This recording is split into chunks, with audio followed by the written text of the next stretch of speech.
few if you got any unhealthy ones, just throw them my way. Transfer? Yeah, I got you. Well, ladies and gentlemen, we are back in the studio. To my right, we have number 10, JBD. Starogba here, and we are joined by a legend of the game. Living legend. Living legend, still playing. Ridiculous as well, by the way. To my left, we have Melissa Barbieri. Bubs, how you doing? I'm good. Thank you for coming out here. I know it's a bit of a trek. But yeah, it's a bit of a monumental moment for us. First women's guest, a legend of the game. We've only got a player that's played at 4 World Cups, which is insane to me. I think also to have our first women guest as Bubs is only fitting. Oh, 100%. From an Australian football standpoint. Yeah, 100%. Because there's a few things here I want to say. I'm really going to try not to make you sound a senior player as such, Bubs, but and I put that in nice terms. But when I made the under-12 state team, it was played in Canberra, and we got to do an AIS tour visit. This is in 2005, and I remember Bubs came over and spoke to us, and she had zinc on her face. It must have been a thing back then. It was 45 degrees in Canberra. Yeah, so you combust otherwise. We're 2024, by the way. So I remember Bubs from back then because did you ever play for Box Hill in the women's team? I did, yeah. Yeah. So I played for Box Hill then as well. So I've been around Bubs and your story for a while. So I didn't even know some of the things about you that Jerome, being the great podcaster he is, digging and finding today, which is going to be they're not. I don't want to scare her. They're not, insane. No. They're well-documented things, but I thought they're very interesting things. You know what I mean? Yeah. Guys, also, before we kick off, please, while we're here, don't forget to hit that 5 stars on Spotify. Like, comment, subscribe on YouTube. Run the numbers up. The more you do that, the better the pods will get. The more money we'll get. And the better experience you'll have. Yeah. So make sure you do that. But, Bubs, let's start. I read a stat, well, not really a stat. I read a statement, I guess, that in 1977 you were selected for the national... 1977? Jerome. I'm old. Start again. Jerome, I literally said a senior player, and you've gone 1977. It's the Maccas.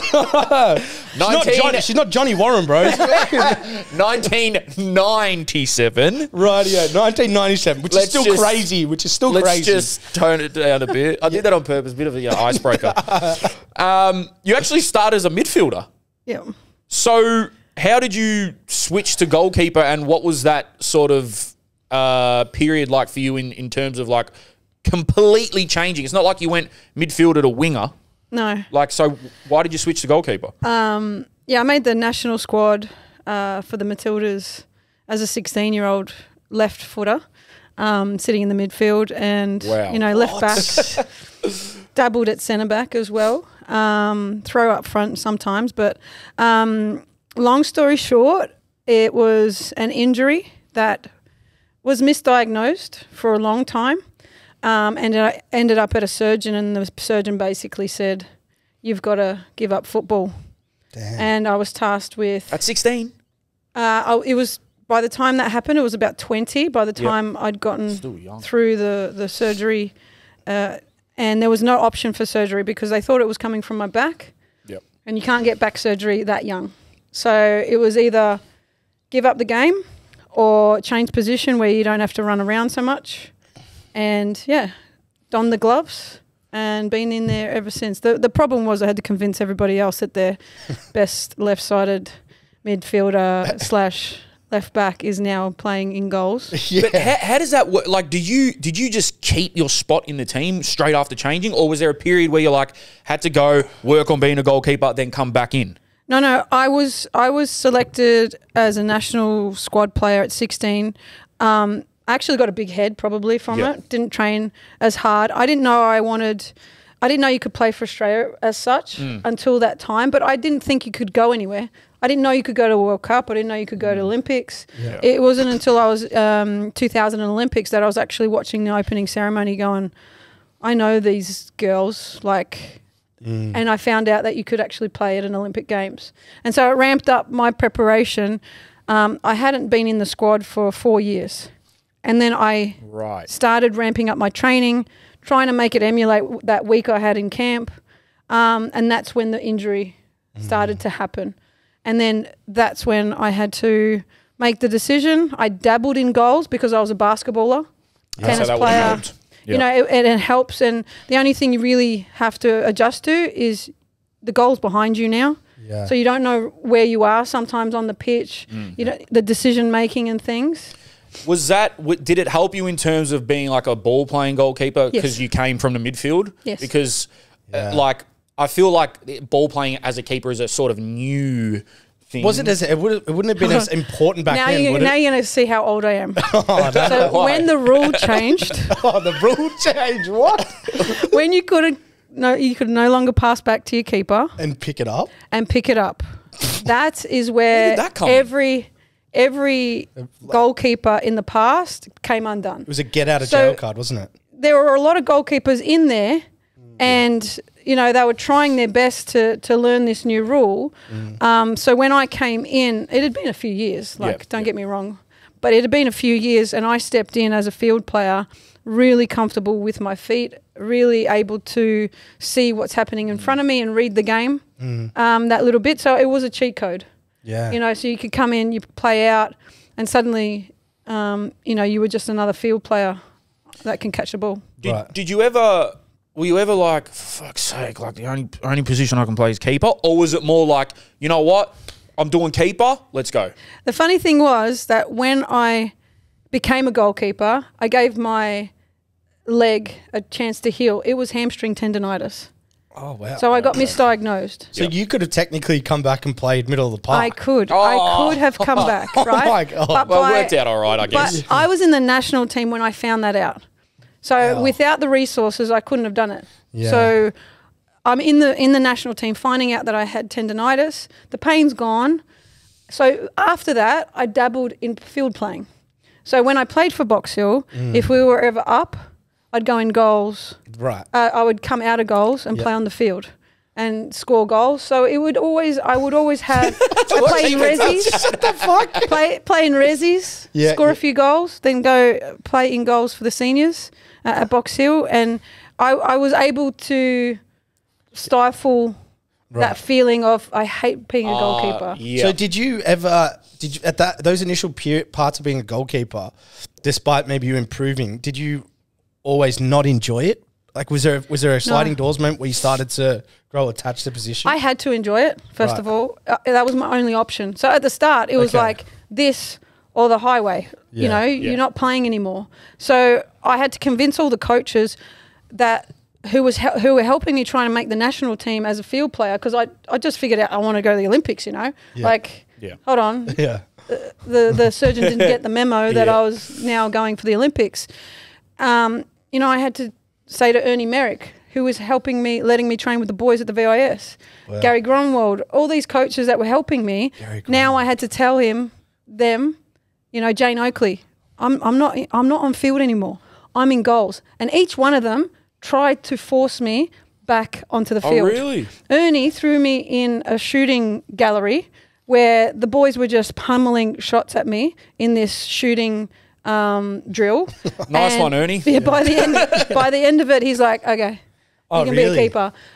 Gary Gonwell put me in goals, state metro versus state country, 14 boys or whatever it was. Yep. The hardest game I've ever played.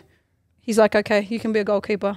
So you must have done well then in these That games. feeling is what kept me going. Yeah. That feeling at the start where I was doing things that everybody's like, well, okay. Yeah. And playing against boys and men and seeing their reaction, it really filled me with the same sense when you score a goal. Yeah, you're with your goalkeeping.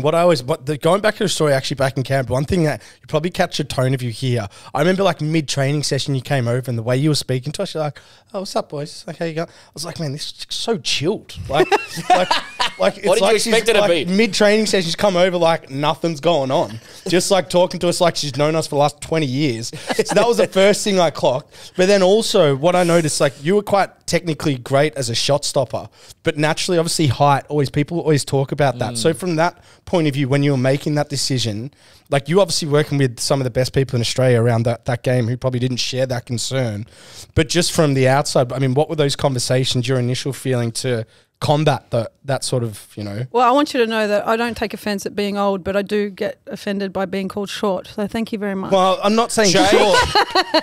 So we've both, I've said 1977 and you've said short. No, I'm just asking. Challenged height vertically. Vertically, yes. Yeah, height like challenge. was that ever No. a factor for you? I guess.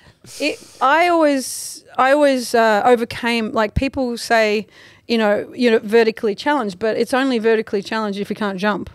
That's true. Touche. Like Yeah. I can't I've jump for seen- shit and I'm tall. Yeah, I've seen some really can't tall. get down, bro. Exactly. I've seen some really tall players that can't catch, that Yeah. can't jump. Of course. They're not athletic. We're in the age where we've got height and athleticism coming through the women's game, where it was for a long time that it didn't matter if you were tall. Yeah. It really just came down to for your ability to jump, are you tall enough? And I always have been.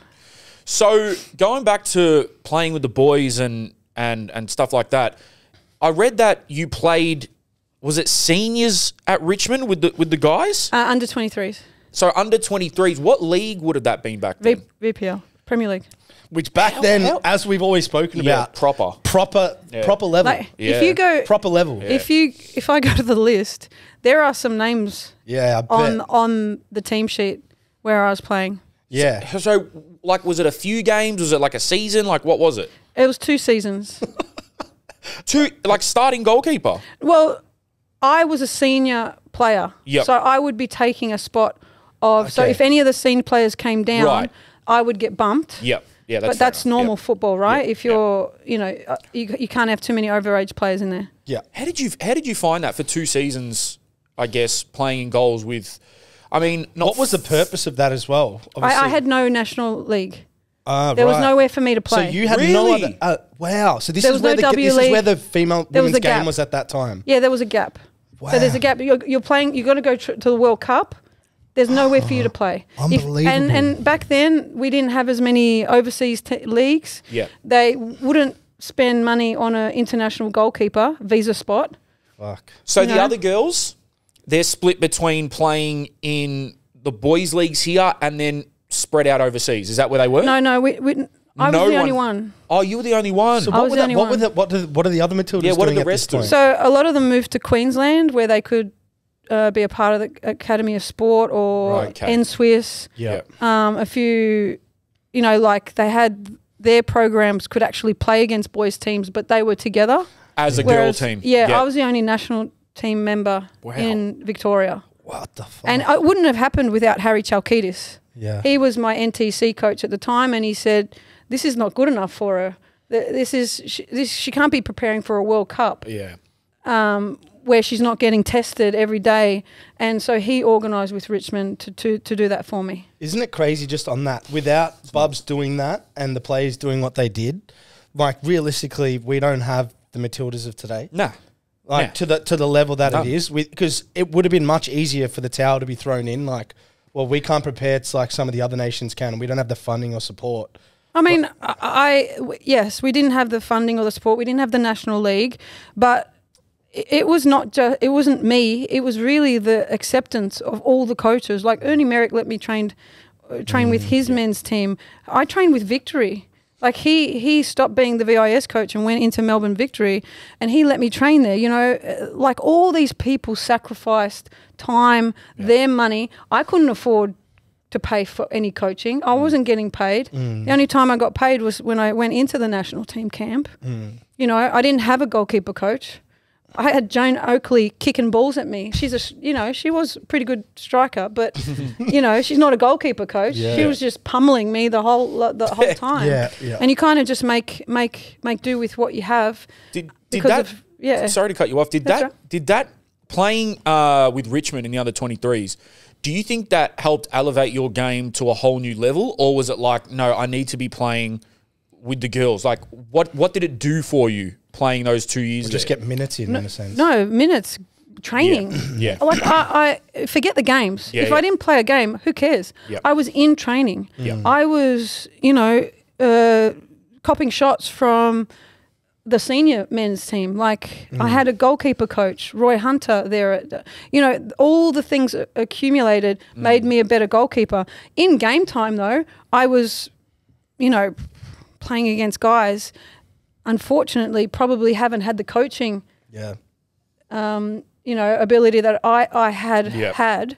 So I would be trying to give them information during the game, and I was helping the boys. So my communication levels. Your communication was through the roof, actually. Yeah. I remember you were constant. You could hear you from driving to the ground at Box Hill. I swear to God, man. When You I was still Turn the radio down, Mum. I think I can hear this. I could hear Bubs barking at the right back and left back, like tuck in and stuff. I haven't even got out of the car yet. It happens. Yeah. So back then, I just want to talk about. There's so many aspects of what it would have been like being a women's footballer back then. But can you talk to us a little bit about, because it's obviously come a massive way, but can you talk to us a little bit about sort of the crowds, the pay, if there was any, the infrastructure, like what were the things that really annoyed you back then that you have seen change now, I guess? Everything. Yeah. The one thing I love how the Matildas brand, we're underpinning the FA right now with our 100%. Our brand and what we are bringing in terms of commercial value. The money that the girls are earning, apart from what they're earning as footballers, they are gaining revenue. They can live comfortably. They can be whoever they want to be at the end of this, and whenever they decide to finish playing, I can see them then underpinning the league, becoming owners. Yep. They are earning the sort of cash that could really change the face of women's football for the next generation when they're all done. You know, in another 2 generations, when they're thinking of ways to invest, they don't want to be a coach. They don't want to be a player anymore. What can I do? I still want to be involved with the game. Here's my money, you know, like some of the American players are now. Did you feel, but back then, kind of building on Jerome's point, when you're going to some of these major tournaments that you were without any real support, like you've obviously got your training camps and so forth and playing for the national team, but behind the scenes, there's not much. Like, did you ever feel underdone or feel underprepared, or like it kind of seems to me like backs are against the wall for a lot of what you girls were doing back then, particularly some of the nations you were playing. Like America, like playing America or something. Or even Brazil. Like Brazil had Martha, who like I'd argue is still the best player in history today. Yeah. Around major tournaments, I never felt underdone. Around major tournaments, there was always funding. There was always appropriate measures taken through the AIS and you know, that sort of money coming through, but it was in between. It was, you know, losing 5-0 to Japan. It was losing against America 4-0 in the early stages, where we were like, these teams are just unbelievably quick. They've got everything, and you always just turned up and thought, we're going to get smashed here. We're going to get smashed here. And it wasn't until we ourselves got through to the next round for the first time, in China, where we drew with Canada, and we went through the next round for the first time. We made the quarterfinals for the first time ever. And some people started to take notice of us. And then we came out of that, and Tommy Samani was like, they just did that without a national league.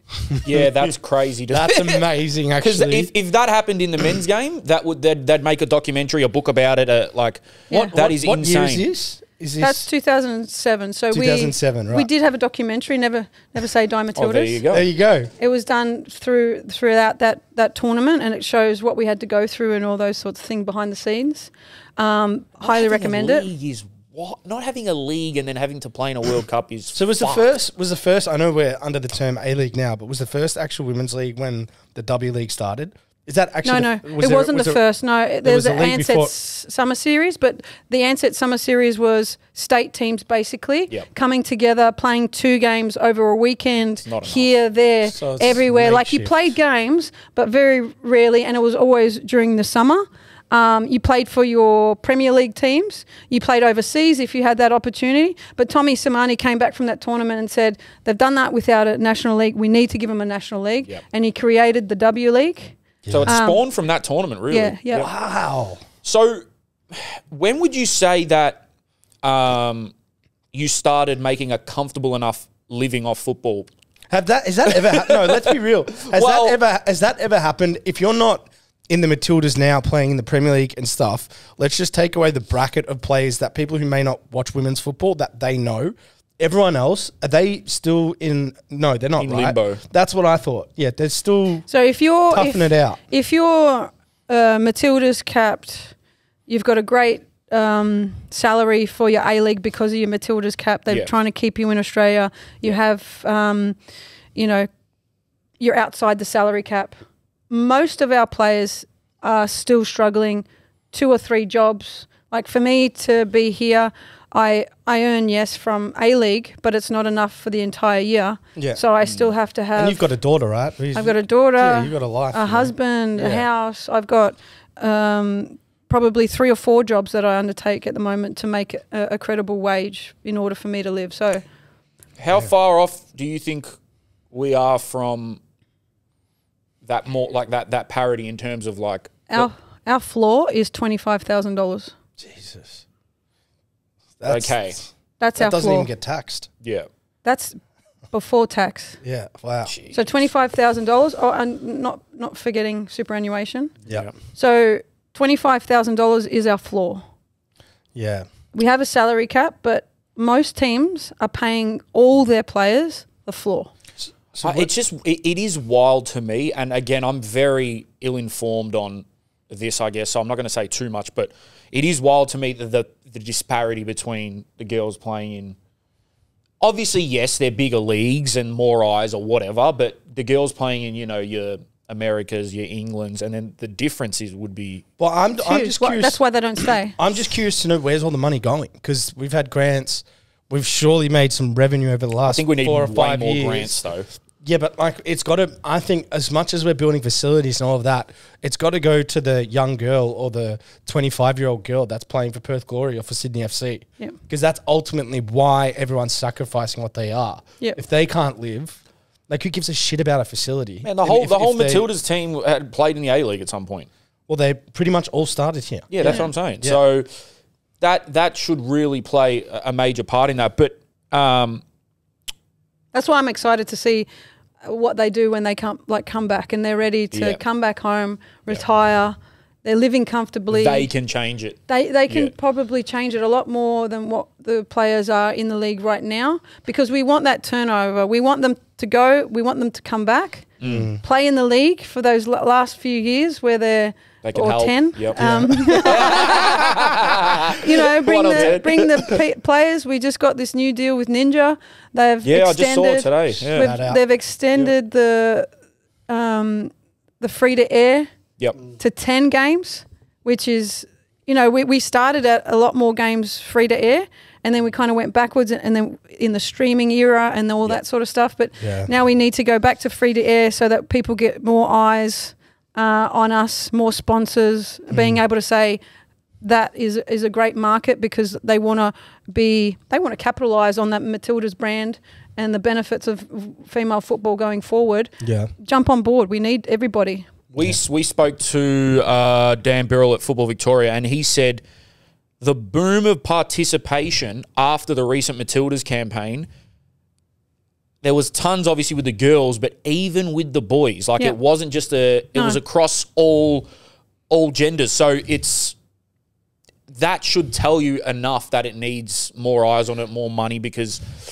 even the boys, like, I'm going to be honest, I know a lot of people that I watch Chelsea in the W League, they're my team, here and there, not as much as I watch the men's, but this recent campaign changed everything, I feel. People, like my mum was sitting there watching it. She doesn't even watch it comes football. Back to she doesn't watch football. I want to get what you were like through the Women's World Cup, because it got to the point where people that didn't even watch the sport are coming around to each other's house having a barbecue. Yes. And then it's like, then you get BUBS' side of the story back then when you're playing for Richmond under 23s, not knowing where she can train or play, having to knock on people's doors. Someone tell me to go cook a roast. Yeah. Do you know what I mean? Oh, my God. Get back in the kitchen. Yeah, you would have get all of that stuff, right? And then without BUBS, none of that stuff's happening. But just like, I'm not saying you're going to tear up to that period, but what were you like through that period where it's like, we're the biggest team in the country across every sport right now, let alone from where you've come from? Yeah, it was huge. you can't underestimate the feelings that we all had. Like, we had to grow through that period. A lot of us Matildas alumni didn't have the best transition out of the game, retiring early, not having any of the accolades, not having any of the recognition. Like, we can't even get videos of when we were playing. I'm so pissed off for you that you're not experiencing this. Oh, no, I know, but can you imagine being that person and feeling like that as well from the previous? I'm very, very fortunate. I've kept playing long enough. Yeah, true. I've kept playing long enough on purpose. You've seen both sides. To see everything, and I am receiving. I am grateful. I can feel where we're going, but can you imagine having not being able to feel any of the positiveness? Like, I'm on very low wage still, but I'm getting challenged. I'm getting, the best of the best facilities. I love what I do. My teammates, the camaraderie. Can you imagine being cut short in all that because you had to choose to play the game that you love or go get a real job? Yeah. Like, everyone's like, when are you going to retire? I've got the best job in the world. Why would I retire? You're not going to retire. Until someone tells me you're no longer needed and my loyalty lies with that team, I am not going anywhere, right? Yeah, I love that. You just got to keep going because there's a long time retired. Everyone keeps telling me that. Yeah. So are you saying that, for instance, some of the earlier players, like if they retired in, say, 2010 or something, they never got to experience? Is that what you're trying to say? Yeah, I'm trying to say that they may have had a great exit. Yeah. They would have had a farewell game or a retirement match where they could but that's been like maybe 3 times that I've seen that happen. One of the greatest players that we've ever had, Lisa DeVanna. We have not seen that for her. We have done so many things that what happened during that World Cup, we were recognised. The alumni were brought together. They had shirts made for us. So we would walk around with Matildas alumni, not me because I was in the suit because I had to do the commentary. But, people recognising, hey, are you Matildas alumni? And all the women were like, I loved it. I felt a part of it. And we brought them back in. Yeah. We brought them back in. We got them to feel what it was like, and they grew throughout the tournament. They may have started out feeling that bitterness, but by the end of the tournament, they grew through it and they fell in love with the game again. Well, can I just touch on this because we obviously get some viewership now, and particularly just to call out a few of these players, but in particular Lisa DeVanna. Like, for those that I actually think she was the best player in the world. Not just like the Matilda's best player, but the best player in the world for a long period. She probably rivals Marta. I reckon she was almost technically better than Marta in regards to like dribbling and stuff. But you playing with her in that period, watching how good she was, just to give her flowers for the people that didn't sort of get to see her or understand how high her level was. Yeah, I think as a player, Lisa was always the first one to really be aggressive, just not take no for an answer. I remember the run that she made against Norway where she got us the draw. I remember the run that she made in order for Cheryl Salisbury to seal the draw against Canada. Those 2 points, got us through to that next stage. And when I look back on Lisa's career, she's had so many outstanding moments. Like, she was Puskas Award nominee for the overhead that she struck. She was lightning quick. She almost said, I don't know how to slow down in order for me to finish because I go, Lise, good problem to have. I would come up against her and I'd try and coach her. This is what the keeper's thinking. I don't know what you're thinking, but your defender is about 50 yards behind you. You lost her at the halfway. You can slow down. You have plenty of time. You have plenty of time. And then when she slotted one against me in the W League, she called me out afterwards and she said, thanks for teaching me what to do. Yeah, she was special, man. Yeah. I think she's someone we would love to eventually get on this show because I think Rash might have. I think we might have. I mean, she's very outspoken, as we know, but I mean, she's loud off the field, but very loud on the field. As long as you run everything by her before you publish. Yeah. We'll give her full control of our platform. Yeah. just going back to what we were saying on sort of the opportunities and stuff, I read a quote that, and you said, when I got pregnant and told everyone I lost all my scholarships, VIS, AIS, and even my Matildas contract. What? There was no maternity policy in place for you. What the hell was that like? Yeah, I mean, I was at a period where I had Tommy Samani as a coach, and he allowed me to stay on contract. I mean, there was no clause for pregnancy then. I'm sure he could have canned it if he wanted to, but he gave me that first portion of my pregnancy on contract. But then when the new contracts came in, yeah, it was tough because once I'd had Holly, I was feeling like I could come back and I want to come back. And all I need to do is show them what I'm capable of. If I just come back from the pregnancy, show after a cesarean what I can do in training, but they'd already made their minds up. They already made their minds. So they didn't even give you a chance to prove it. Yeah. Yeah. So they let me come back. They let me do a training session. They said, well, you're actually better than we expected. I said, yeah, because 14 weeks ago I had a cesarean and not being able to function for the first 8 weeks of it. So I'm pretty good. But it was always going to be a no matter what I did. But they did due diligence, tick the box, but I never got it back. But it was probably the worst moment in my career. It was probably the lowest I'd ever felt. The best moment of your life and the worst moment of your career, all in the one. How does that work? Yeah, well, maybe I was a little biased because of the hormones, but it certainly felt like my world was crushing in on me because it was being taken away. It was not on my terms. You know how many people talk about going out on your own terms? Isn't it much better to go out on top? Has that changed now? Is there any ruling around that space that has changed since obviously you had a baby as such? And I don't know the fine details, but I know that if you the world's a bit more woke now, right? If you become pregnant, you have a maternity clause, and then you have every opportunity to return. I just think that's so disappointing to such a brilliant care, servant to the game. I don't care. You don't give a fuck? I don't care. I had to do it so that they they didn't have to worry anymore. Yeah. And you know what my benefit is? I get to see Harper Gorrie. I get to see you know, Harley Yallop. I get to see these kids mixing it with the girls as their aunties, and you know, whatever I was saying back in the day where I was like, you can't wait to have kids around. I wasn't allowed to bring Holly once I made it back into the team. Damn. Or if I did, she'd have to stay at another hotel. Much too difficult. Yeah, well, you couldn't have it crossover. That's where it's so much better. It's all intertwined. We are treated as human beings, not just footballers. You know, we're treated as mothers, we're treated as sisters, you know, aunties. You get everything now. Yeah. What is it about? I know you probably had run-ins with Ron Corrie back in the day. I don't know. Is he still? I hope he's still with us. I have no idea. But I know he was a legendary goalkeeping coach from a men's point of view. Yep. And we've always, like, it's probably been our strongest position, I'd argue, across male and female in some regards. But what is it about? You've had the full insight of why we create such great goalkeepers.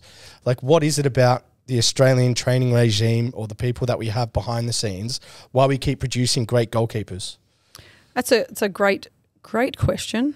I would like to think that Tony Franken has had a lot to do with that, and then people that have come under him in the national teams, because my keeping always came down to who I had in national team programs. For a majority of it. And Tony Franken would always take time out to train me in the, you know, whenever he was in Melbourne, give me a session here and there. And he was Socceroos. He didn't have to do that. Yeah. And then I would say we're just built for it. Yeah. We always have that underdog status. Tough, resilient, and then that, you know, aggressive little bit stupid. I little bit feel like, locker. I think old keepers need to have a little bit of something. Yeah, a little bit of crazy. Yeah, a little bit. That's so important for a keeper. If I meet a keeper that's not the a little bit, you know. If I'm playing at the back and I can feel my keeper's scared or something, I'm thinking, fucking get me out of here. Yeah. You need to feel like they're not afraid of anything, and that's why most keepers are like And I guess we have that humble, laid-back nature, which helps with composure. Yes. So as long as you're not taking it to the realm of I'm not going to work hard, you're a hard worker, you're resilient, and then you got this laid-back, carefree nature that doesn't, that bodes well for a goalkeeper. Yeah. Where you goalkeepers union. Yeah, you're going crazy, you're rushing here, but your mind is slow, you're calm, you're composed, and I really think that bodes well for a keeper in any league in the world, really. Yeah. Let's talk about the World Cups. Playing at 4 World Cups is, well, it sort of sounds impossible, but it's Do you not, wake up some days and go, I'm a 4-time World Cup player? Yeah, that's like, Never. I piss greatness, like, you know what I mean? She's got it on her bathroom Is mirror. there anything about that? Like, because that's definitely how I'd be operating. Give us your best story or experience from one of the 4, one that just sticks out above the rest. There's got to be one. There's got to be one moment. Oh, Well, whilst you're thinking, I'll just explain. Right, I haven't even been to On like the a field? senior World Cup. On, off, something that people are going to Well, hear and think. can I just paint this picture whilst Bubs thinks about it? Like when I went to an under-20 World, like the whole, wherever you are, the whole city or the whole country kind of shuts down to essentially watch what's going on. Like you have police escorts, you're in a hotel, you're like broadcast on national television back home, there's pressure, there's all these people talking. So without going into any details of Bub's memory, that in itself is already so unique. Yeah, of course. And that you already feel like you're having like a bit of an out-of-body experience. Like it is extremely special. okay. So my thing, I was walking down the street at the World Cup in China, and I felt awkward while I was walking down the street. I don't know why. I just had this ill feeling walking around. And then I got back to the hotel and I swung my bum bag around and my bum bag was open and I'd been pickpocketed. Oh, You know when you just have a look, Bubs. Just check your shoulder, have a scan, half body turn. Maybe I would have, caught them. But I felt the presence of the entire police force in the hotel. So I went back to the hotel. I was upset. All my cards missing, my money. And I told someone, and I am telling you, everyone just rushed to my side and they said, where were you? What were you doing? And the full force of this police force, I think it was about 3 or 4 hours later, they came down, they sat me in the boardroom, police officers all around the board table, and they hand me all my stuff back. Damn, bro. Oh, the Chinese That secret person's police. not breathing no more, man. I don't know where that person is. I felt like a VIP. You know that feeling of they felt like bodyguards. Yeah. They were so lovely. Sliding it back across the Yeah, just table. like, Bub's got the run of China, man. but it was almost like, yeah, it's good, isn't it? It's good. It's good. Are we good? And everyone was like, A few hours though. What year is this? 2007. 2007. Wow. And it was, Oh God. I don't know if it was match day or the day before a match, but it was a really important time, and everyone's like, calm down, Bubs. We just need you to be calm. And I'm like, I've just lost everything. Yeah, because losing your passport might be the biggest pain in the ass ever while traveling because of how hard it is to get back. All your cards, all the things that Yeah. if you don't have cards, you don't get money. Yep. It wasn't like today where you can just tap your phone. Stressful, man. It was very, very stressful, but I felt Loved. They just came Superstar. out of the woodwork to help me, and I've never ever felt so prestigious in all my life. Yeah, the escorts and everything always make sure that you're safe, but I never felt personally protected like I had in that moment. That's noted. Insane. I don't know back then in your mind, but I probably want to ask a little bit more about Brazil, because I feel like the Brazil women's team was so similar to the men's team. Like they had like this street aspect to like doing skills and making things happen on the football field that even me as a young kid would sit there with my like jaw drop. But just the Brazil women's team and even the US national team, like back then, who was the more difficult opponent? Well, you had the Brazilians who were very technical, tactical, and then the Americans who were physical. Oh, yeah. Right. So physically fit, just overran you just by fitness alone. They were just machines. So inevitably, if you were 1-0 up, they'd come back. 2-1 up, they'd come back. I remember playing out a game. We ended up losing 4-3.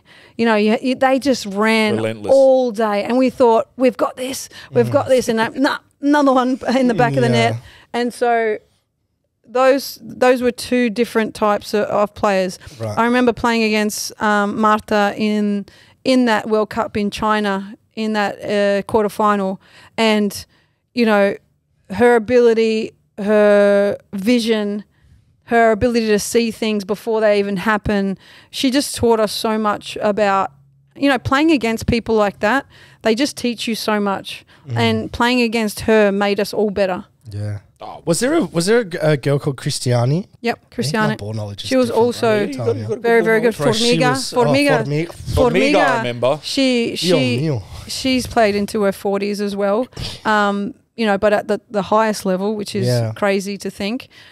She pinged one top corner against me that game, and I blacked it out because it was a bad memory. But then I saw it on replay, and I was like, actually, that's a pretty good strike. I can't really. No I feel one's like saving they were scoring some ridiculous goals, like the Brazilians. I just thought that was a level of competition for anyone that was so high that I'd argue it's the same level as the teams now. Yep. Speaking of experiences, I'm sure you know Sunil at Melbourne City. He said, you got to ask Bubs about North Korea. I knew he'd say that. And I was actually going to bring it up before. I said, what do you mean North Korea? Because I have watched all the docos. I'm very interested in the whole situation there. You played in North Korea. Can you talk to us about that experience and what was it like just getting there, leaving? Wasn't there like 100,000 there or something? Yeah. Jesus. It's crazy to think that we can, you know, be in the 2000s and having these experiences, but it was very surreal that we had to go and play in China for the Olympic qualifying game in Pyongyang. So we had to go prepare in China, and then fly direct from Beijing to Pyongyang. And then once we got into the airport, it was very, very strict. So you had to leave everything that you had back in Beijing. You weren't allowed communication devices. You weren't allowed laptops. You were not allowed anything other than what you were doing in Pyongyang. So the balls, what year is the this? cones. What year? Yeah. 2007. Holy shit. It's not that long ago, right? It's not that long ago. It's not that long ago. And we kind of knew it would be a bit strict. We were told, do not do anything. Do not do anything that you think. Don't spit. Not that we spit, but don't spit. Don't chewing gum. Just don't do anything that could turn a head. Yeah. And you know, the things that we saw, like we were in the bus and there was 0 people on the streets. They all just seemed to be doing whatever they're doing. There were very minimal people on the streets. I saw a little old lady. She was tasked with removing pothole bitumen, taking it to the side of the road, cooking it up, melting it down and placing it back. Damn. So everyone treated, you know, you had your role. You're a worker, you're a soldier, you're a parent. Everyone treated equal. Right. And those were the things that really stood out to me. The bus ride in there was very, very lonely. Like we were just looking out of the windows thinking, this is such a beautiful, lush country, but it just seemed so lifeless almost. Lifeless, bleak, no colour. They were only allowed to wear colour if they had special occasions. Or they were going to visit the leader, the great leader, but otherwise you had to wear grey, black, brown and white. They all had to have a a pin on their chest, their lapel of the great leader, and we all had to just respect everything. Do not touch anything. Do not grab anything. If you're, if you want to take something, can you please ask first before you remove anything? So we were given these stamps. I'm talking about Italy World Cup, winning the World Cup stamps. Yeah. And I'm like, I'm scared to take this home because I don't want to be caught stealing. Yeah. And I went to the translator and I said, can I please take this home? Like, it's amazing. It was something like Pablo Rossi scoring a goal or something like that. Yep. And they're like, yes, you can take that. I'm like, great. And I put that in my scrapbook. And when we went to play our game, it was like literally turn around. We couldn't have any meetings in the hotel because we were afraid of listening devices and making sure that all our plans weren't exposed, a la the drone issue at the Olympics for New Zealand. What the hell? So when we went to the game, we were driving in the bus, and when I told you about the streets being empty on the way, all the streets were full. I'm talking about packed. The bus, no escort, trying to push through bodies going to our stadium. And I'm like, oh, what's going on here? It must be changeover of shift time or something. You know what I'm talking about? It must be lunchtime. Where are they all going? They must be doing something, some ritual that I don't know any about. And I'd love to know about it. They were all going to our stadium. Damn. They were all trying to go to this event that you could go watch, right? Can you imagine? Okay, there's an opportunity for you to go do something a little bit different. Yeah. Everyone wanted to go. And when we walked in there and we saw what was happening, there were security guards pushing people up the stairs, trying to get every nook and cranny, there was people. So if it was one seat, they had two people. Yeah. At one stage, I was warming up and I was just, when you're running across the 18-yard box and you look up, and I saw people falling backwards down the stairs. And I'm like, oh my gosh, this is so intense. Like they're gonna have a I wouldn't have been able to play. Like a crush. They're crushing. And the security guard's just like, heave, heave, heave, heave. And he managed to help everyone get back their balance. And then they just continued on. Everyone's just like, yeah, we're good. That is mental. Off we trot. And then there was these moments in the game where we thought, this is surreal. Like, I'm talking about if you slipped over or you tripped over and the whole stadium would laugh. It was like, whoa, what is going on? Like, ha, ha, ha, ha. And it was like, oh, wow, this is so weird. Cheering, no matter what. And I mean, we lost that day. It was very, very good. I'll take Back in the day, they were very, very, very good. Yeah. And even a few of their men's teams made the World Cup. Like they weren't they beat my under-20 team in the Asia Cup final. They weren't easy knockover. No. Yeah. And especially because most of them train as army members. Yeah. Oh God. Right. So their full-time job is. Yes. Yeah. They're not pulling out of challenges, bro. That's for sure. And I don't mean no disrespect when I tell this story. Like I will say to anybody, where is the best place you have ever gone? And I always say Pyongyang. Really? Yeah.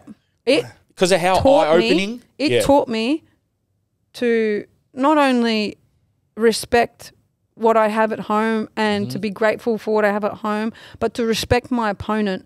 Because you don't know what they're going through. Yeah. You don't know what they have to live through in order to play the game that they love. Like, if you think you've got it bad, I'm not sure you've seen the whole world. That's amazing. And what they have to go through. There's always this thing of, for lack of a better term, paid actors or like setting up fake hotels or did you see all of that? Yeah. Oh. So when we see this, he would if we're on a time limit because everyone's got things to do, but he could sit and talk to you. I'm not going to last for question 4 or 5 hours. Like he is obsessed. with this I kind of didn't understand it until we walked into the banquet hall that was made for over maybe 500 people. We had we'll say 4 tables at max, 10 per table.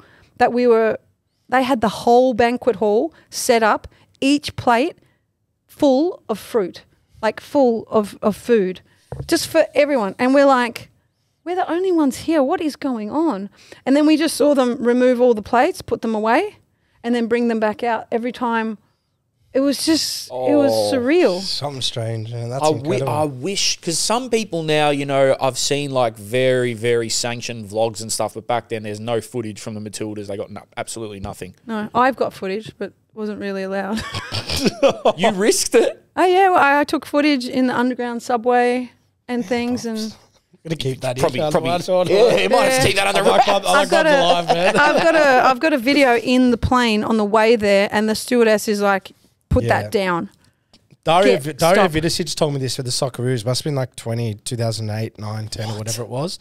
That, all their technologies got confiscated at the we were allowed one laptop because we said it was not for communication, but for, watching analysis, football. And really we just watched Grey's Anatomy on it. Wait, you're saying me one laptop for the whole 40 people? And Grey's Anatomy was first choice? Yeah, because we all sat in the physio room and we put it on the wall. Oh, nice. And we all just watched There it. you go. Like Jake said, I could ask a lot, but we'll move on. That was a good story, Bubs. That was incredible. I honestly felt like I was there for a second. Man. Like I genuinely felt like I was there. I could show you photos. Half of me wants to get on the next plane, and the other half doesn't even want to look at I guarantee you will not get out, bro. You are way too inquisitive for your own good. What's this? What's this? Yeah, bro. Yeah, because you hear all the crazy stuff. Like you can't even, if they print a newspaper with the leader's face in it, you can't even throw it out. Because that's looked at like disrespect. But if you like, I only just heard about the propaganda. Some man was able to get the stream of North Korean TV onto his device, and he started recording it. And it was so surreal that they're still playing the same things over and over again. The propaganda of the great leader and everything. And there's a little bit of cartoons here and there, but it's crazy. Very monitored. I think you've heard about like got sanctioned haircuts. There's only a certain amount of haircuts. Oh yeah. I mean, I try not to read too much of it because it's just the world's crazy enough, isn't it? That's insane. Wow. Let's go back to, you said you're not going to stop until you basically. Never. I mean, I feel like you can't even be forced out, so you're just not going to stop until whenever. But I just keep playing until like you go down one level and then you go down another. And then you go I just cannot, like, maybe it shows how good a memory is as a kid, but I just cannot like underestimate my story around me being 11 or 12 and seeing Bubs for the first time with Zinc, and now we're doing a chat. Zinc? Yeah, the Zinc stood out to me so much because I was like, "What's got?" I just used to associate that with cricket. Cricket, yeah. But like her conversation with us and how laid back she was, and then now we're doing a podcast and she's still playing. Yeah. That feels like 4 lifetimes ago, bro. Yeah. Like I swear to God, it's really tripping me out over here. It was. You've lived 12 years. 4 times, so yeah. Can I just ask one question, because Jerome's probably got a few, but was there a period through your career, and obviously one's now, but where you felt like invincible, like that peak period? Because there is always that period as a goalkeeper where like you don't even see a shot, it hits your knee, then hits the post and you save it. Like you kind of have that invincible, untouchable period. 2010 was probably the year that we won the Asia Cup, where I felt pretty on top of it, and I think that came down to feeling confident. I was playing on the field for Box Hill in the Resis and keeping fit that way, and then playing for the Matildas in the 2010 World Cup, becoming captain. So many great things happened in that year. Yeah, that's probably the time that I thought not invincible, but I thought peak of your powers. Well, not during it, but looking back on it. Looking back, yeah. There you go. So, a lot of footballers retire when they're, I don't even know what the age. Is there even an average age? Goalkeepers is a lot older. Goalkeepers is a lot older. Yeah, I feel like goalkeepers, you get better as you get older. I mean, that's a well-known thing. Well, yeah, of course. But what have you done? Have you done anything specifically? Is there a hack? Is there a secret where it's like, I can just keep my body in the best shape I can into my 40s? Because I'm in my 20s and I'm deteriorating. I think it's the cheeseburger. Bubs looks younger than us, bro. Bubs looks younger than us. It might have been the Macca's run on the way here, and you nearly stopping 4 times as well. Shout out Macca's though, bro. Like, I got the garden salad. No. What would you say? Yeah. It's nutrition 100%. I think we've come through so many different eras as female footballers that we had to grind through the not enough carbs. You know, don't eat carbs for this, and so many body image issues throughout. And when I found myself eating enough, eating properly, eating good food, enough to sustain myself, enough not to get injured, enough to have peak performance and fuel my body for not only what I do on the pitch, but what I need to do as I sleep and do all the right things. Yeah, it was a huge, huge eye-opener, because I remember at one point I had teammates that were eating just pineapple before a game, and I would look to them and I'd say, what are you doing? What? Wow. There's like pastas, there's everything, and they were eating a bowl of pineapple, and I would think, you're absolutely, I'm a goalkeeper, I can't do that. How are you, a field player, going to be able to play now? And they're like, well, you know, I don't want to eat too many carbs, it's too heavy, it's this and that. And then in the middle of the game, 5-10 minutes into the game, this girl was breathing through her, you know, and like I turned to her and I said, now you need those carbs. Now you should have had that, The carbs. It was like 10 minutes in, I was like, no, you should have had those carbs. Both your parents Italian? I'm Italian, yeah. Both parents? Both, yeah. Yeah, so she would have been like, oh, you're just Italian. No, now you need the pasta. Yeah. Like Now a nonna. She's like a nonna on the field. Eat the pasta, man. Yeah. But I feel like even with all that, I never played anywhere near anything important. But I just feel like there was a period where it was like, nah, have carbs. And then it was like, nah, don't. Yeah. Nah, have them. It's like... There's so many things that we've learned. Yeah. We're being taught a lot more. Nutritionists, the information is there, accessible now. Like you do get your nufties, fads, fads and people. But if you can hone in on the research and doing all the right things, it really helps with that. But I also think I have a very high pain threshold, very, very high pain threshold. How often do you play with pain? Because we spoke about, Rash was saying a couple of weeks ago that... How often? I'm gonna go every week for like the last 10 years maybe. Well, yeah, I'm going to go on a limb over here. Rash said that, I think he said 90% of his games something was wrong with him. Yeah, I mean, my last 2 years in the A-League, I couldn't walk off the field properly. I worked at the VIS, Victorian Institute of Sport, as a receptionist, and Ernie would come in every day and be like, how are you? And I'm like, oh, I'm a bit sore. Probably after the 5th time where I said, oh, I'm a bit, he goes, get used to it. Nobody is out there playing with no pain. And I just went, no worries, I'll suck it up. Yeah. And that's the truth of it. You're always going to have something. Yeah, very rarely, you play a combat sport. Contact, but you know what I mean. Yeah, of course. It's a combat sport. Mental combat. You're in there. You're in there. You're grinding. You're trying to work hard. You're trying to find that balance with getting better without getting injured. And you know what everyone talks about having. You know, I've never had an injury before, and then you touch wood, and it'll catch up eventually. Yeah. You know, and if you're able to play through that pain, like dislocated fingers. You know, not the big stuff. Yeah. But I always had, whatever injury I had, I was able to recover relatively quickly because I was able to push through a lot of things that maybe a lot of other players couldn't. Right. Do you feel like younger players, I don't know if it's different in the women's game or not, but do you feel like younger players are a bit, I don't want to use the term softer, but you know what I'm trying to say. Do you feel like the older players will be like, no, I'll be right, soldier on?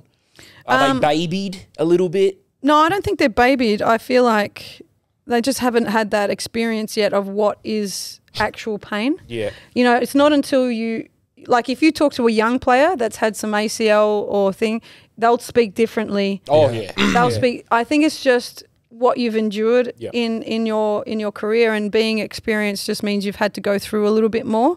And their ability to recognize what is and isn't real pain.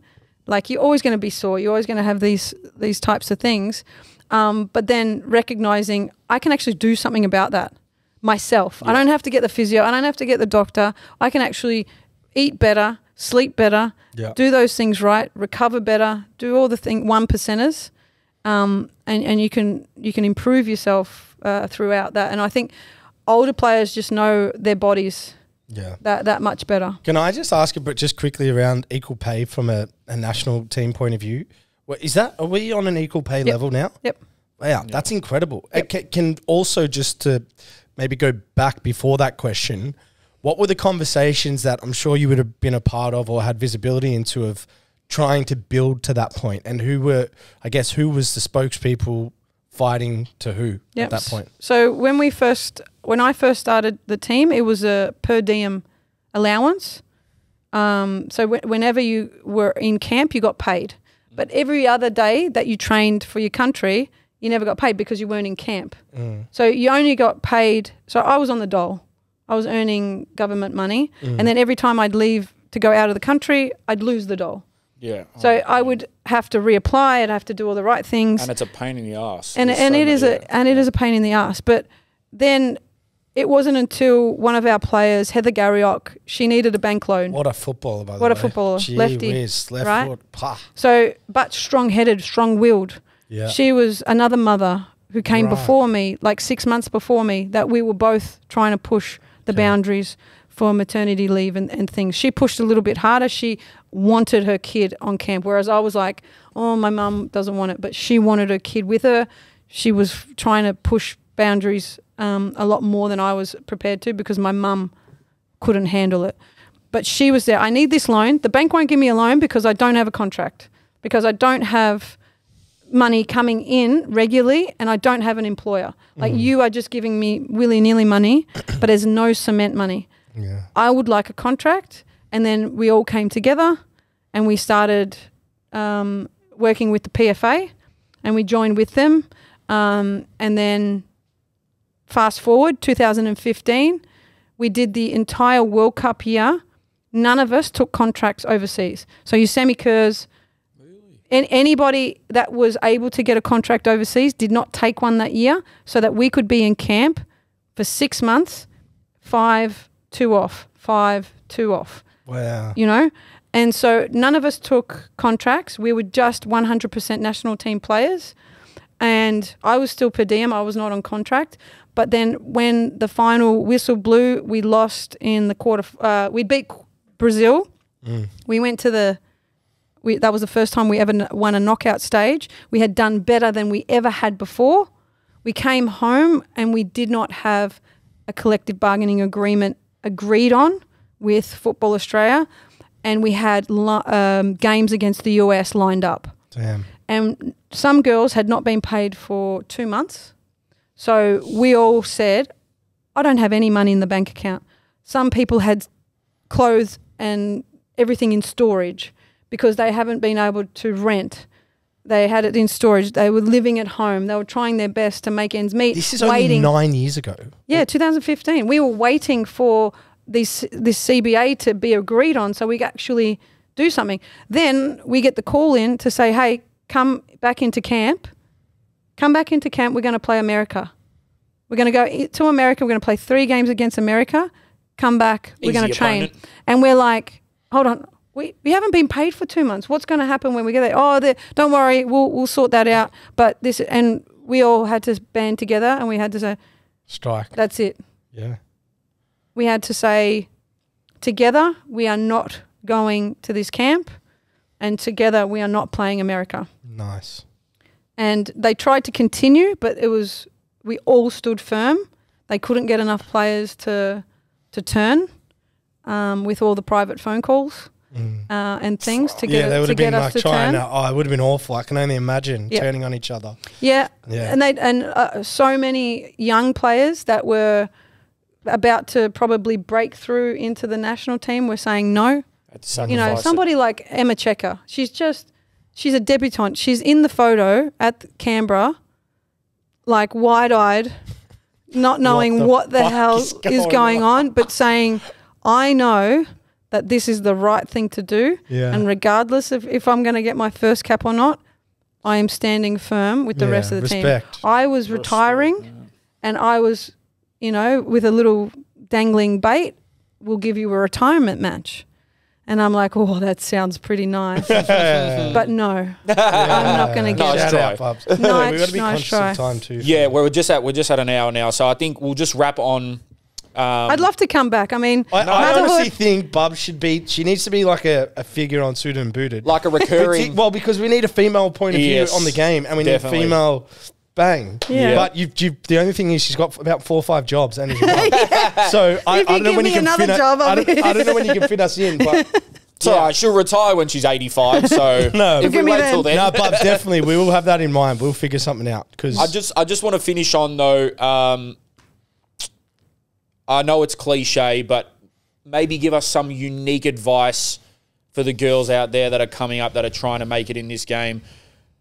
After seeing this, they're probably going to be so thankful about the trailblazing acts that you guys did, striking for games, demanding better standards and an environment. What would you say to them there, them listening? And you've obviously said look after your nutrition, so remember that, girls. Yeah, remember that. Yeah, we didn't really even go into like how good of a goalkeeper Bubs was here. Like we just said accolades. Is. Well, is. And that's the third one. Oh, God. Jesus. How are you going to get he me said back? 1977. That's worth It's 5. 2-1. That's worth It's 5, 2-1. bro. It's 2-1. No, but seriously, we didn't really even go into that because obviously all the pioneering acts and it's where we had some time. But that's We'll do a obviously part 2. Yeah, We'll do we'll a part definitely 2. like you need to know that, everyone. So. But yeah, what advice would you give that's not super cliche, I guess? It is cliche, but it works. Never let success go to your head or failure go to your heart. I like that. My God, That's I'm a going to good take one that to end home. on. That's a good one to end on. Yeah, that's nice, Bubs, you're a legend. Thank you so much for your time. We pleasure. really appreciate it. We're definitely going to get Bubs back on when we can get the schedules aligned and all of that. Suited and booted. Melissa Barbieri. Like, comment, subscribe, all of that good stuff. We will see you next week. Thank you, ladies and gentlemen. Ciao, guys.